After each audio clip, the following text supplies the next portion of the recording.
Video like जरूर कर लीजिए और ऐसे वीडियो लगातार फ्री में पाने के लिए चैनल को तुरंत सब्सक्राइब कर लीजिए और बेल आइकन को जरूर टैप कर लीजिए ताकि आगे भी सारे वीडियो आपको मिलते रहे। यूट्यूब में फॉलो करते हैं तो प्लीज ये वाला फ्री टेलीग्राम चैनल जरूर ज्वाइन कर लीजिएगा। सारे नोटिफिकेशन सारे अपडेट यहीं पे आते हैं, ध्यान रखिए। Hello everyone, welcome to study for civil services backup channel. मेरा नाम सुमेधा ग्रेरी है और ज्योग्राफी के सेशन में हमने पिछले सेशन में क्या क्या चीज़ें डिस्कस की थी। हमने डिस्कस किया था एडियाबैटिक टेम्परेचर चेंज।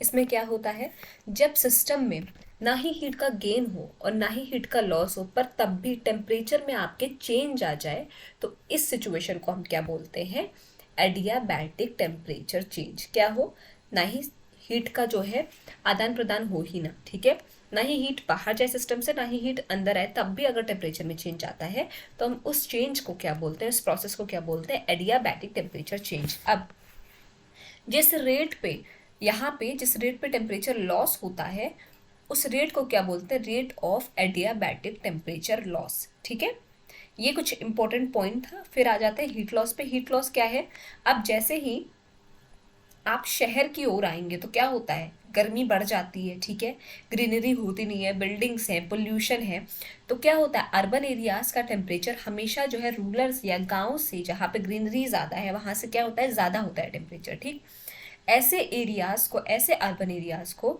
जिनका टेम्परेचर सराउंडिंग एरिया से क्या हो, ज़्यादा हो, हाइयर हो, वैसे एरिया को क्या बोलते हैं हम, हीट आइलैंड्स। क्या बोलते हैं, हीट आइलैंड्स। ठीक है, ये कुछ रिवीजन था पिछले सेशन से।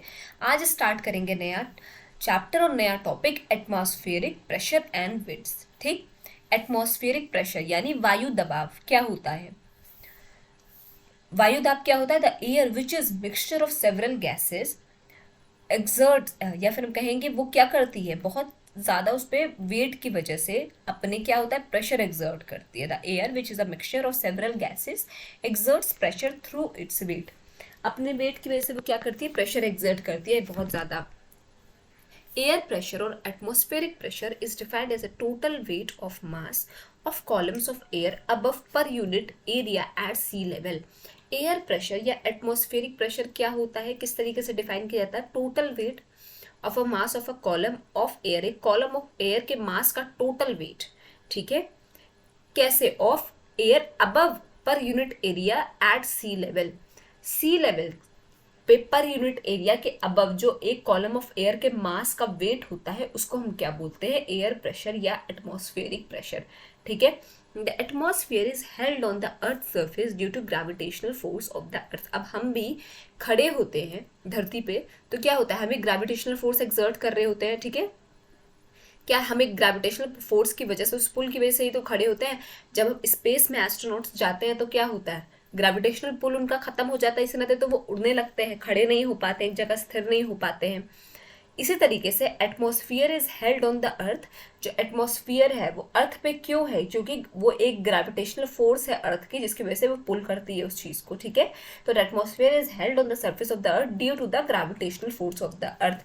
जो एटमॉस्फेयर है, जो सराउंडिंग है हमारी, वो क्यों है, क्योंकि धरती के ग्रेविटेशनल फोर्स की वजह से वो प्रेजेंट है। ठीक, The atmospheric pressure is measured with the help of an instrument called barometer। ये सबको पता है, बहुत बार पेपर में पूछा जा चुका है कि एटमॉस्फेरिक प्रेशर हम किस इंस्ट्रूमेंट की मदद से मेजर करते हैं, बैरोमीटर से। Rapid decrease in the barometer reading indicates stormy weather. अब ये क्वेश्चंस कई बार पुटअप हो जाता है, कई बार पूछा जा चुका है कि बैरोमीटर की रीडिंग इधर उधर हो तो क्या होता है। तो बैरोमीटर की रीडिंग अगर डिक्रीज होती है, डिक्रीज तो क्या होता है, तूफानी वेदर। ठीक है, stormy weather. When barometer reading first decrease and then increase slowly, तो वो क्या बताता है कि रेन यानी बारिश होने वाली है। पहले डिक्रीज हो जाए फिर धीरे धीरे बढ़े तो क्या होगा, इसका मतलब कि बारिश होने वाली है।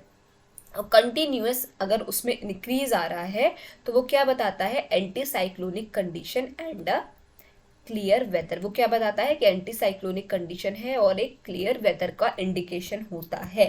ठीक है, तो हमने क्या देखा है कि एटमॉस्फेरिक प्रेशर क्या होता है, उसका डेफिनेशन क्या है, जो टोटल वेट होता है किसका, एक कॉलम ऑफ एयर के मास का above per unit area at sea level, उसको हम क्या बोलते हैं, एटमॉस्फेरिक प्रेशर। उसको किससे मेजर करते हैं, बैरोमीटर से। ठीक है, बैरोमीटर की रीडिंग अगर डिक्रीज होती है तो उसका मतलब क्या, स्टॉर्मी वेदर है। अगर पहले डिक्रीज फिर इंक्रीज होती है तो मतलब बारिश होने वाली है, रेन्स आर अप्रोचिंग। और अगर कंटिन्यूसली इंक्रीज हो रही है तो क्या इंडिकेट करता है? एंटी साइक्लोनिक कंडीशन और एक क्लियर वेदर। ठीक, ये था आपका पूरा एटमॉस्फेरिक प्रेशर का डेफिनेशन और डिटेल में। आगे डिस्ट्रीब्यूशन ऑफ एटमॉस्फेरिक प्रेशर हम अगले सेशन में पढ़ेंगे। आई होप आपको आज का सेशन समझ में आया होगा। कोई भी डाउट हो तो प्लीज कमेंट सेक्शन में कमेंट करके जरूर बताइएगा। और अभी तक अगर आपने चैनल को लाइक शेयर सब्सक्राइब नहीं किया है तो प्लीज कीजिए, बेल बटन को प्रेस करना ना भूलिए। Thank you so much for watching.